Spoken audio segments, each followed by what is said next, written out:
So we do have a Super Bowl champion in the NFL as the Seattle Seahawks have won their second Super Bowl in franchise history, defeating the New England Patriots in a game that, let's be honest, it kind of went the way we all thought it was going to go. I said it was going to be a low scoring game. I said take the under of 45 and a half. That hit. I said that, New England, I know they had an easy schedule going in, but, some teams at the 1999 Rams are the third easiest schedule ever. Sometimes when you get to the big game, that doesn't matter. It's all about turnovers, it's all about opportunities. And I said this was going to be a low scoring game. I said it was going to be a feel out game. I said both offenses were going to struggle, especially in the first half. I was right on that. I had Milton Williams getting a sack. I was right on that. I had Raheem Shaheed getting 5+ yards. I was right on that. And I had Ramondre Stevenson scoring a touchdown. And even though it was in garbage time, I was right on that. So four out of my five legs for Brandon's best bets on the parlay did hit. But the only bet that counted and the bet that did not hit was New England plus 4.5. And I said going into it, I said this was either going to be a very close game from start to finish, and New England was going to find a way to survive, get to the fourth quarter. Drake May was going to make one big throw, and they were going to win the game on a field goal. But I said, with Will Campbell specifically a left tackle, and I know New England has a very young offensive line, the left guard is also a rookie. You got to watch how they deal with that Seattle pass rush and the Seahawks. And this was a stat I did not know going into the game, but now it is official post Super Bowl. So they had three losses this year. One of them was to the Rams in Los Angeles. We all remember that game. Darnold played terrible. We know one of them was week one, and that was against the Niners in that weird game. George Kittle got hurt. Seattle had him beat at the buzzer until Purdy for that touchdown pass to Tungans. They got their revenge against the Rams not only in week 16, but in the NFC Championship game. They got their revenge against the Niners in week 18. The only team that they lost to this year, and it was early in the year, I think it was like week three, maybe week four, week five, that they did not have an opportunity to beat again, was the Tampa Bay Buccaneers. And I missed on this Seattle team all season.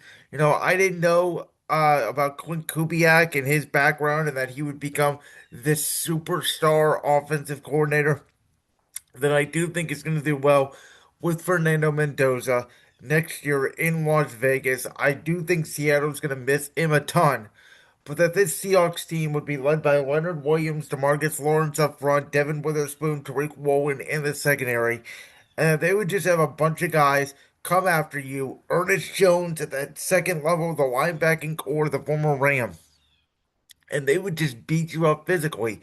And this Super Bowl, while less scoring, reminded me very similar of the Super Bowl last year between the Chiefs and the Eagles. Because what did my Eagles do? I mentioned it before the game on Sunday.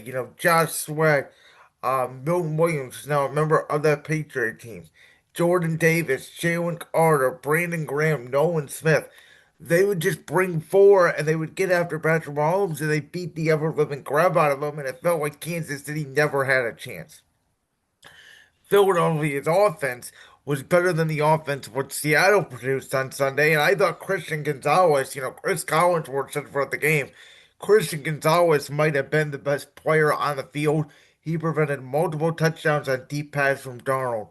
But you watch the first series from New England, and I thought the Patriots' offensive game plan, especially in the first half, was atrocious.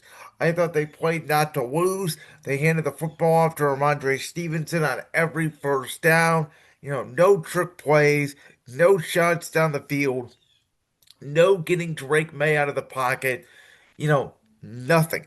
It was a very pedestrian offense. They did not get the ball in Stephon Diggs' hands outside of a little bubble screen when they were already down 9-0 going into the half. I didn't get it.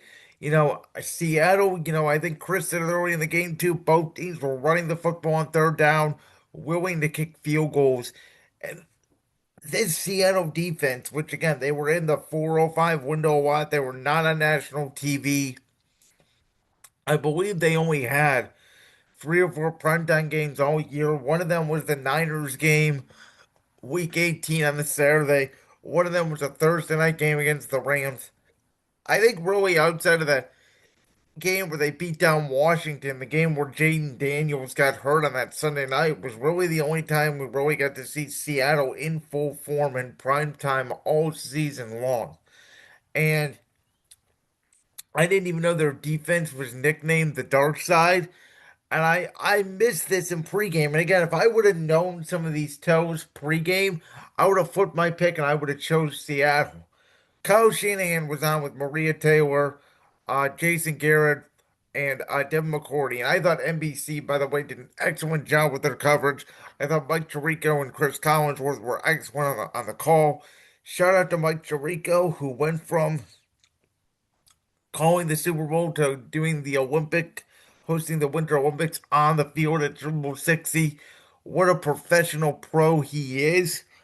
Um, but Kyle Sheenan on the pregame before the game basically said, I know people are looking at me to try to find answers to the Seahawks defense, and the last two times I played them, I cannot score a single touchdown, and I scored a grand total of 9 points.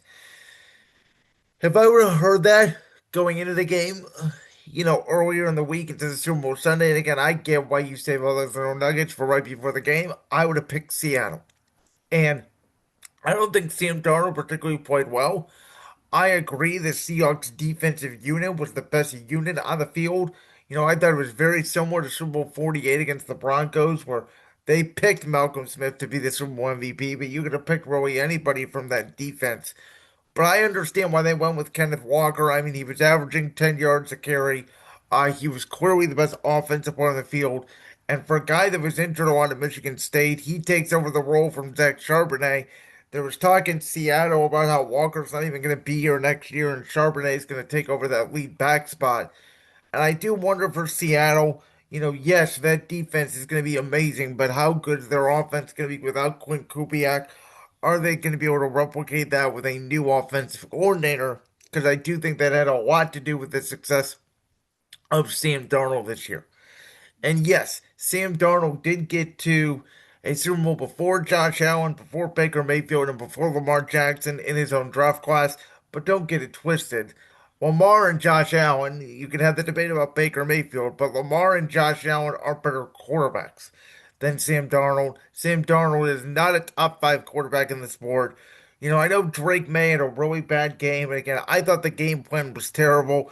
But I also thought, and Drake May got an injection in his shoulder before the game. Maybe it was an issue, maybe it wasn't. I don't know. Again, it was very clunky from New England from the get-go. And Collinsworth mentioned it on the opening drive when Seattle got a field goal that New England was jumping all the out routes early because they really wanted the turnover.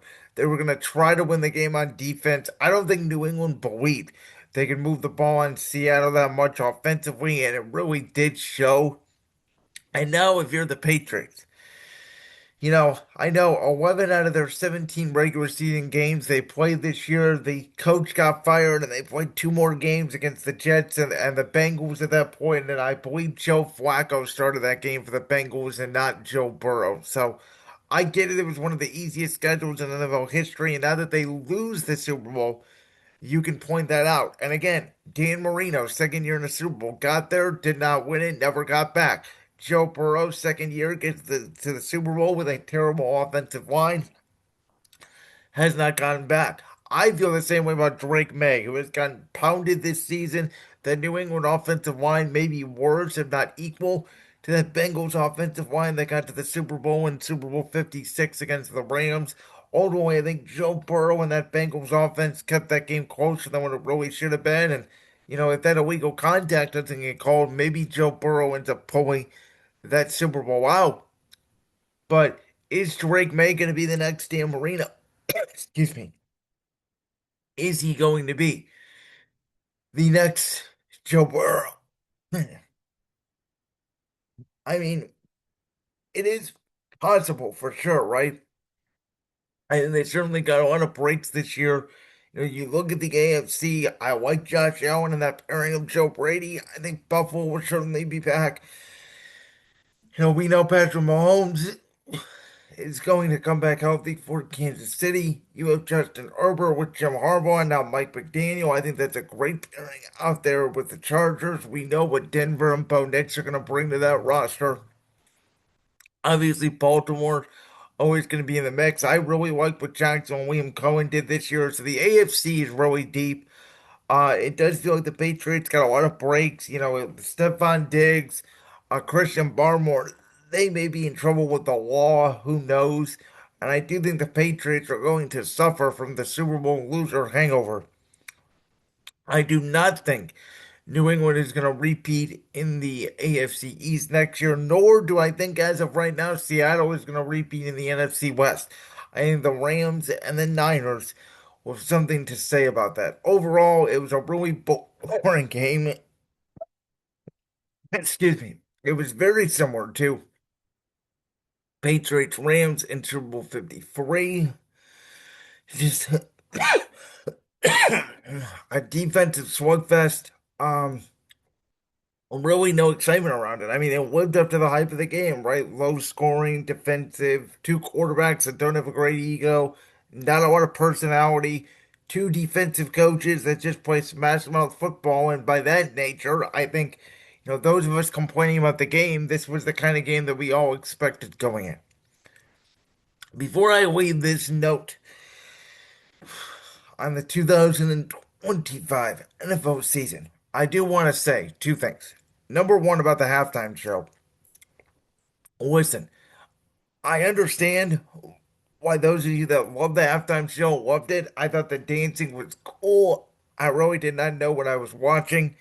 I don't want I don't want to make this really political at all, but the bottom line is I did not know what was being said,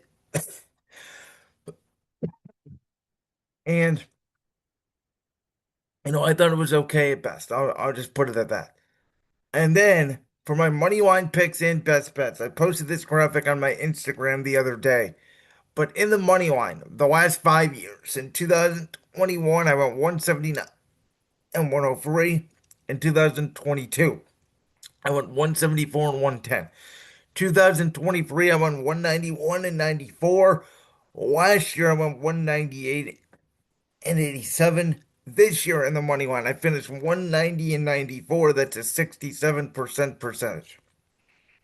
In best bets, in 2021, I went 48 of 84 with a push. That's 56%. In 2022, I went 52 of 103 with one push. That is 50%. In 2023 was my best year. I went 66 of 100 with one push. That is 65%. In 2024, I went 61 of 102. That is 60%. And then this year in best bets, I was 56 for 101. That is 55%. For those of you that have watched Brandon's Best Bets with our odds presented by FanDuel all season long, along with my money line picks, you guys will know that I got off to a hot start this year and then I tailored off towards the end. There was some wacky upsets towards the end of the season, and this was one of the most unpredictable seasons the NFL has seen in a long time. I said going into the game, this Super Bowl reminded me of Super Bowl 50 with the Panthers and Broncos, where the Panthers were just this 15-1 team, sort of out of nowhere. Cam Newton had an all-time great year and everything felt great for Carolina, but they ultimately could not get the job done because Von Miller and that Broncos defense, led by a veteran quarterback in Peyton Manning, did not turn the ball over. They knew how to win, and they just got the job done. And I feel the same way here about Seattle and New England. Sam Darnold may not have been as old as Peyton Manning, but he was only 19 of 38 passing, but he did not turn the football over. New England was Carolina. Everything went right for them. It was the perfect year until they got to the Super Bowl and the offensive line got annihilated by a great pass rush. And to me, that was the story of the game. The game was as simple as that. Seattle won both the lines of scrimmage, offensive line, defensive line, and Sam Darnold and the Seattle Seahawks are Super Bowl champions. Both teams should be proud of the seasons they had. Neither of these two teams made the playoffs a year ago. which will set the precedent of which two teams will play next year on Valentine's Day. Super Bowl 61. And now that the NFL season has come and passed, we will look forward to the off season. Like that clip from the Friends World podcast? If so, make sure you go down there and hit that subscribe button. While you're down there hitting the subscribe button, make sure to also hit the notification bell so you never miss another upload. And make sure you check out all the other clips from the Friends World podcast right here on YouTube.